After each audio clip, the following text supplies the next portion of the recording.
Primeiro, nós temos duas entradas para a freguesia do Ó, né?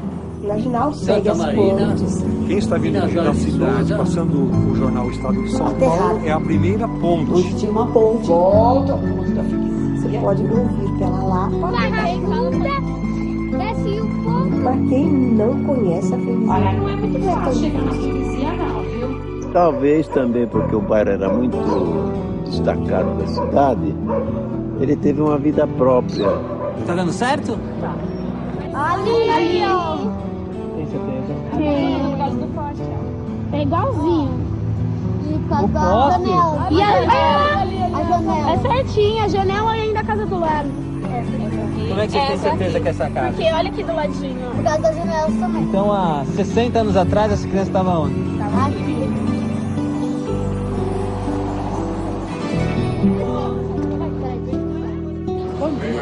Tudo em paz? Já chegamos com 5 todos. Ia tomar o café da manhã, hein? Se você esperar o almoço, eu ia achar o Alexandre aí hoje. Beleza, fica à vontade. Ele vem com o Enzo. Vocês vão fazer uma tomada aérea do bairro? Visão aérea, né? Você acha que é importante a imagem aérea? Por quê? Eu acho, sabe por quê? Que tal uma visão de como ele é, para depois você, em partes, vai trocando miúdos o que foi antes, o que é agora. Você vê rio, você vê lá da igreja. Esse é o nosso local, esse é o nosso mundo.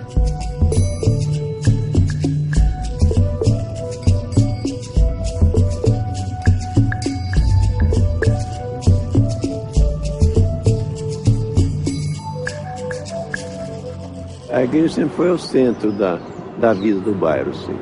Ultimamente, como cresceu muito, veio a modernidade, né? Então a igreja foi se apagando um pouco, mas ainda ela é centro dele. Esse bairro aqui é muito antigo, né? Ele é de 1580. E o fundador do bairro, Manuel Preto, ele quis uma igrejinha aqui, porque ele alegava aqui para o pessoal daqui ir lá no centro, que era a Sé, né? Então ficava difícil a missa nos domingos. Aí ele pediu então ao bispo, naquele tempo o bispo era do Rio de Janeiro, São Paulo ainda não tinha bispo, para fazer uma igreja aqui. E foi concedido. E aí se construiu a primeira igrejinha aqui, que funcionou desde 1610. É, a primeira capela, né? É, isso pintada de memória, né? Porque não sei se o Ligabue ele foi buscar alguma informação mais antiga. Eu nunca bati em nenhuma informação que a igreja tinha esse tamanho e esse formato, né? Isso é uma capela votiva. Sem isso daqui você não podia ter o padre 3 vezes por ano. Você tinha que ter isso, você tinha que ter as alfaias, etc, etc. Tudo doado para a igreja, ele não era mais dono disso, a igreja tornava-se dona dessa coisa, e você era obrigado a dar uma quantia anual também para a igreja. E aí o padre viria 3 vezes por ano? 3 vezes, sim, porque você tinha os casamentos, você tinha os batizados. E essa capelinha, ela tinha devoção à Nossa Senhora da Esperança, que hoje é a mesma imagem que é cultuada na Igreja Matriz, é Nossa Senhora da Esperança, mas com o nome de expectação, que é o mesmo significado. E começou a formar o povoado, porque, é claro, as pessoas que trabalhavam com ele tinham devoção, então centralizava tudo na fazenda. Então, é a partir daí que originou, não houve uma fundação. Todo o bairro, a localidade era chamada de freguesia. Então, freguesia de Santo Amaro, freguesia da Penha. E a nossa era a freguesia do Ó, porque a Nossa Senhora é da expectação. Como ela está esperando, então tem as antífonas. Então vai chamando, né? Ó, Gessé, ó, não sei o quê, ó. Então 9 vezes ó.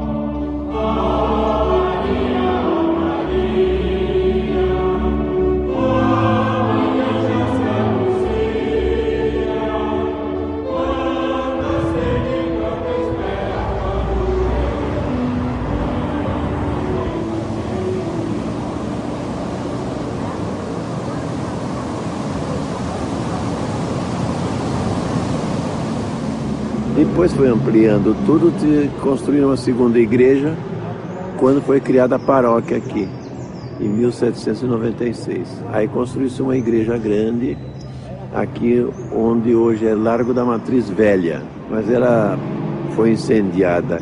Foi uma coisa corriqueira, o sacristão disse que queimar uma casa de abelha que estava na porta da igreja e queimou a igreja toda.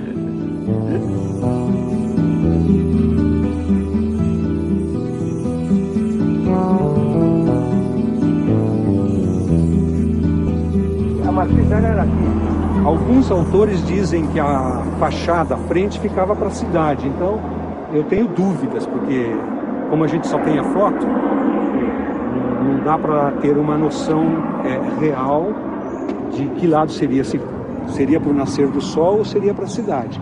Mas que a igreja era aqui, nesse ponto.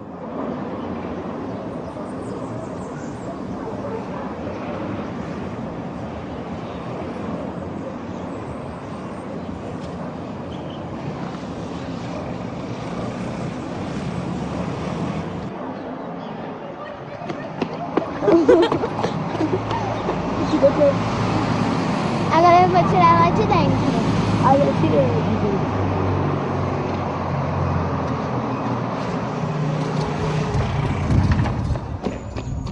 dentro. Essa igreja foi construída em 4 anos. Para a época era difícil. Essa, em 1901, você viu o monumento que ela é hoje. Eles não tinham os recursos de engenharia que tem hoje. Mas ela foi construída e meu avô, pai de meu pai, levava água, assim como os outros moradores, de carroça, em tonéis, até lá em cima para ajudar na construção. Todo mundo do local participou.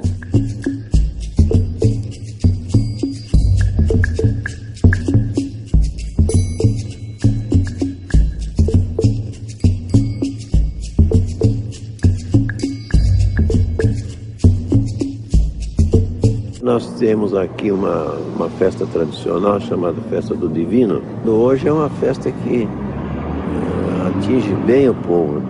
O pessoal fica esperando. Como é uma tradição portuguesa, realmente deve ter vindo pelos colonizadores portugueses, né?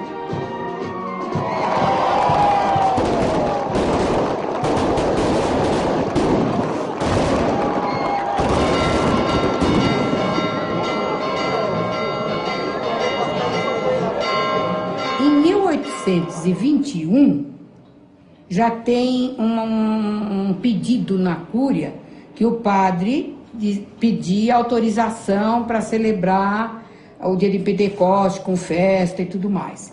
Então, eu não sei se essa foi a primeira data. Também não sei dizer se todos os anos, ininterruptamente, teve festa do Divino.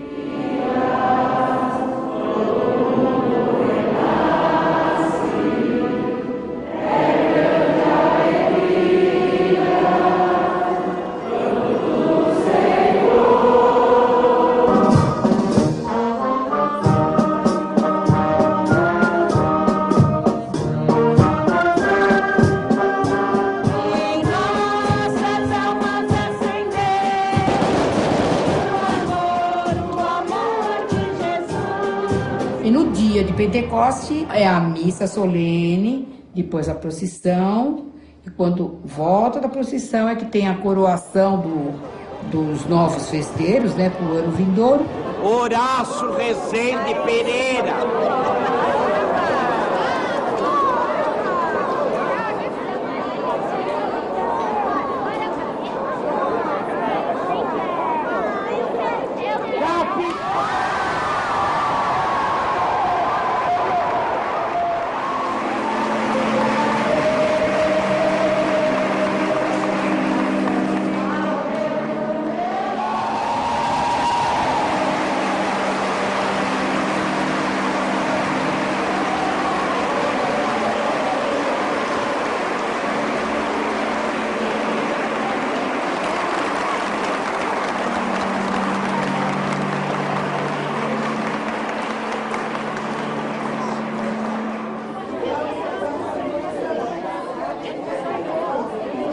Mais do que o sorteio do que vocês viram lá, na verdade é um chamado. Você tem 9 dias da novena, você participa com o Espírito Santo e a gente que é devoto acredita que não é apenas um sorteio, vai ser um chamado para poder atender às nossas expectativas, aos nossos desejos e dar continuidade à festa também. Talvez também porque o bairro era muito destacado da cidade, ele teve uma vida própria. Hoje, Ainda se atravessa o Tietê na enervante morosidade da velha balsa, já em seus últimos dias.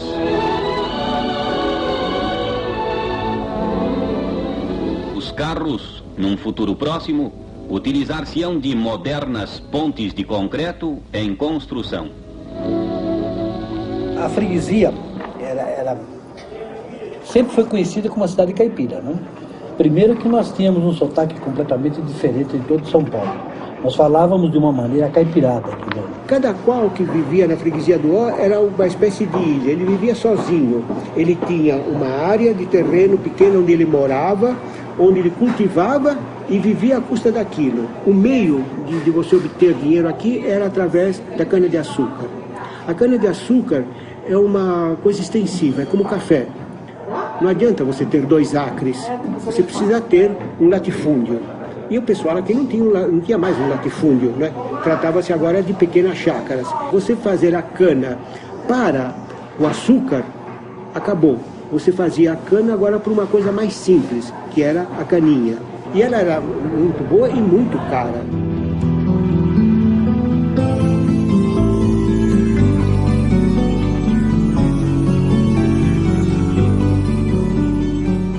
E naquele muro, exatamente onde está o muro, era a fachada da casa chamada Casarão, que morava a família da Dona Neide. Porque tinham 2 entradas no casarão. Ele era uma chave muito grande, não cabia no bolso, as janelas, não era com trinco. Um pedacinho de arame, esse era o fecho. E a porta, você puxava, barbante, madeiras largas, ela tinha um jardim de inverno e um trinco. Na minha cabeceira tinha um piano. Tinha o quarto dos meus pais, dos meus irmãos. Nas 2 salas de jantar, nós tínhamos uma porta. Minha tia nos visitava por essa porta. Sobrou nada, sobrou só paredes pela metade. Na hora, os bombeiros me chamaram, mas eu cheguei até a esquina e não tive coragem. Aí meu marido, que veio, conversou e retirou pelo menos um tijolo. Nada se fez e nada se pode fazer. E nós perdemos o monumento.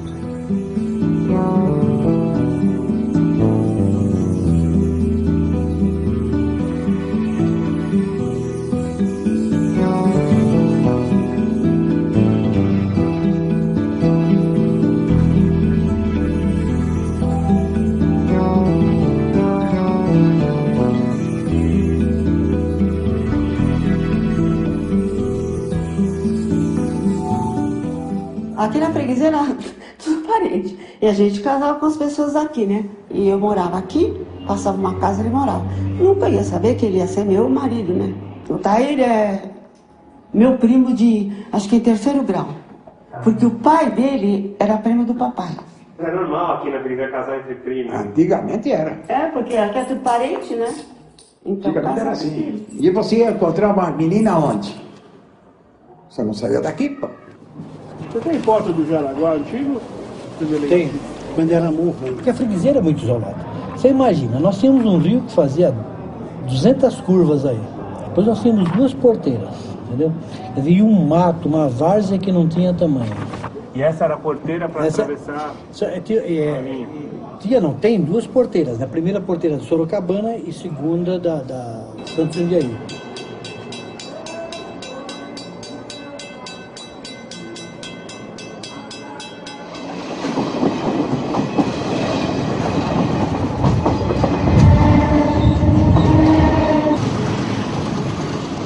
Era muito difícil, principalmente antigamente, quando tinha todos aqueles trens subúrbios de passageiros, né? Então, constantemente essas porteiras estavam fechadas. Então, o tráfego, às vezes, demorava uma hora e pouco para passar entre as 2 porteiras. E esse é um dos motivos do atraso da freguesia. A freguesia mesmo foi haver progresso e depois, no fim da década de 50, quando substituíram as porteiras pelo viaduto, né, e fizeram uma ponte nova. Porque a ponte também era de madeira, e passava um carro por vez.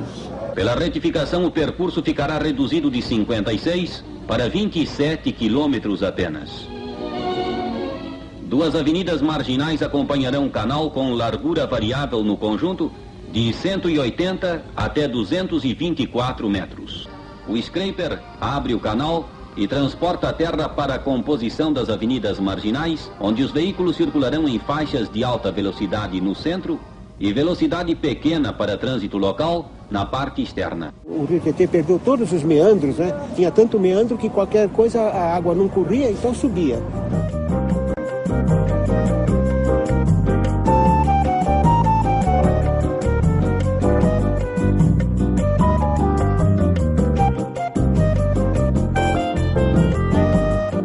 A gente ia para Água Branca pelas árvores, enchia de água, né?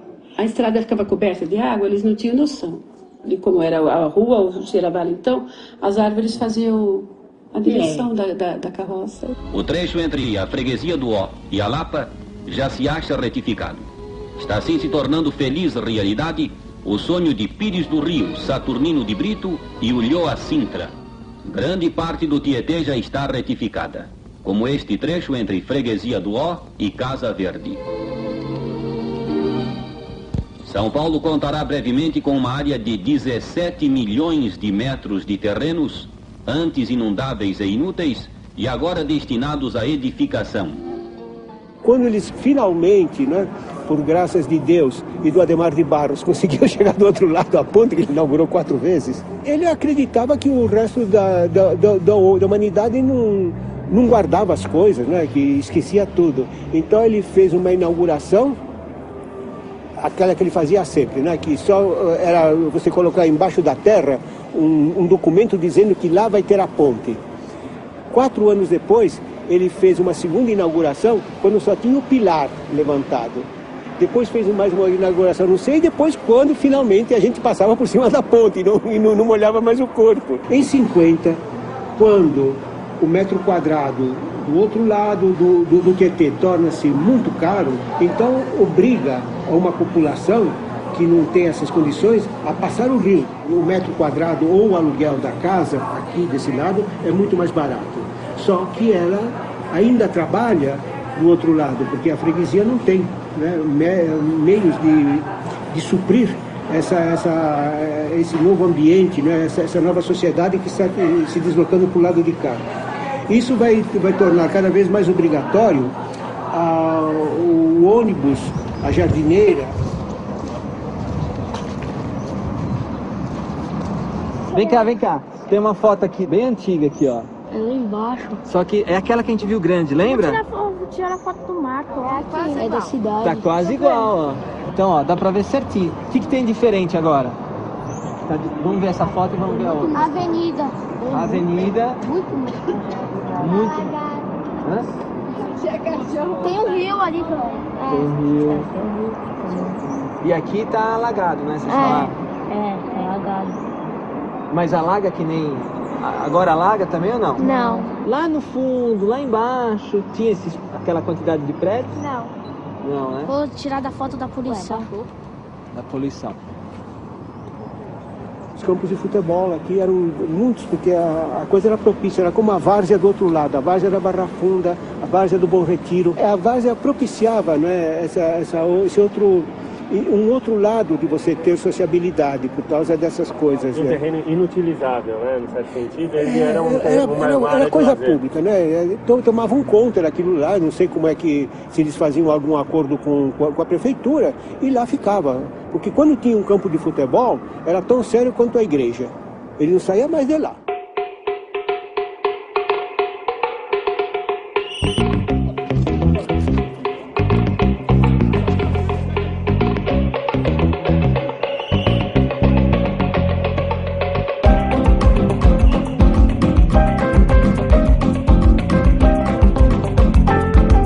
O certo começou ali na Avenida Santa Maria. Em 1917. Era uma época em que estava em expansão aqui, porque estava a oportunidade de emprego, né? A expansão industrial, ali começava a Vasolflex, Vidro Plano, Sabó, a vidraria Santa Maria, uma grande indústria, era 3 turnos, depois uns Matarazzo já, né? Água Branca todinha era só indústria. Então isso atraiu o operariado, né, de toda parte do Brasil praticamente. Como o lado de lá era muito caro, já eram mais Pompeia, Perdizes, né? povo começou a se demandar para a freguesia do Ó.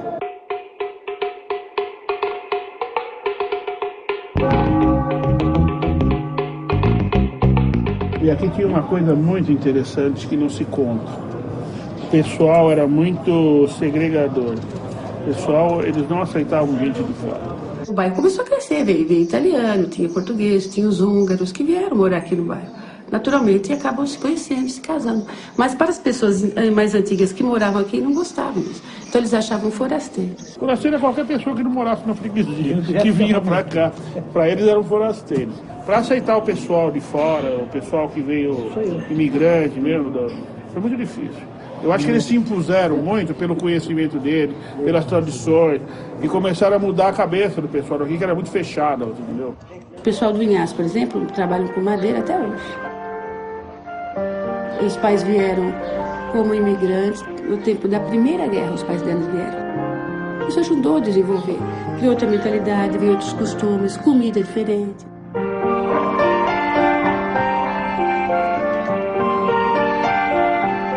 O pai dele aqui foi considerado um dos maiores ferramenteiros em São Paulo. O relacionamento mesmo profundo que a família tinha é intermédio da firma que nós tínhamos. No tempo da marcenaria também. Então nós fazíamos muito serviço para essas famílias.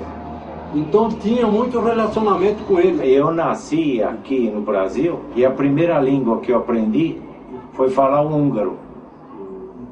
Aí que eu entrei quando eu tinha 6 anos de idade, que eu entrei na Teresa Martin, todos os colegas de escola vinham conversar com a gente e a gente não sabia falar o português. O Bruno, que era uma das pizzarias famosas de São Paulo, até hoje existe, naquele tempo era barracão de madeira, a pizzaria deles. Meu irmão, o pai dele, era um homem muito inteligente e ele aprendeu a consertar geladeira. Então ele ia lá, às vezes ele ia muito com meu irmão tomar os chopes lá, que era o melhor chopp que tinha de São Paulo, era lá.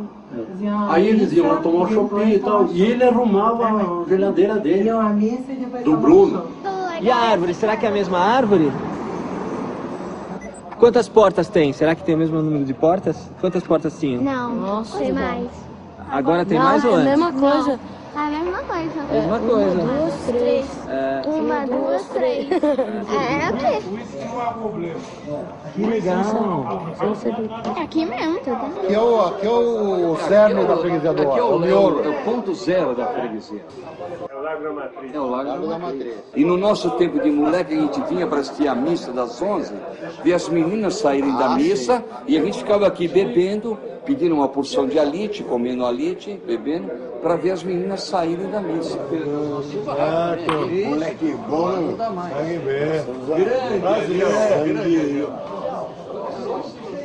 bem. Aos poucos ela foi sendo ponto de encontro, porque aqui era a única pizzaria que havia aqui. Na freguesia do Ó não tinha nada naquele tempo.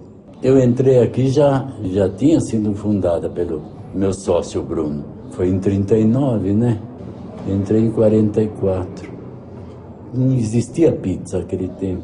Nem se falava nisso. Fazia frango com polenta aqui. E normalmente você passa de carro e vê alguém parado e aí você vai parando. Aí então fulano de tal tá lá, e aí o cara vai parando. Então um vai parando, outro vai parando e o pessoal vai se encontrando no balcão. A freguesia tem essas coisas. Tem essas coisas. Resgatar. A freguesia é um estado de espírito. Exato. Não é um bairro exatamente, é um estado de espírito. É uma comunidade. Cheio de fofoqueiros. Não fale assim. Não, é que a gente é informado. Não fale assim. Pessoas informadas, eu acharia que era melhor. Pessoas informadas.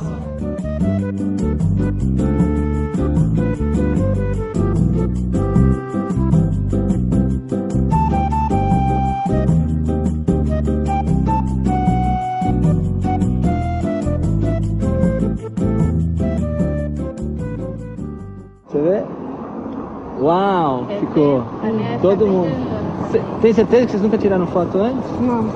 Olha. Já tirei na máquina do meu pai. Ah, tá bom. Que Não tá tão diferente, né? Tá mais parecido.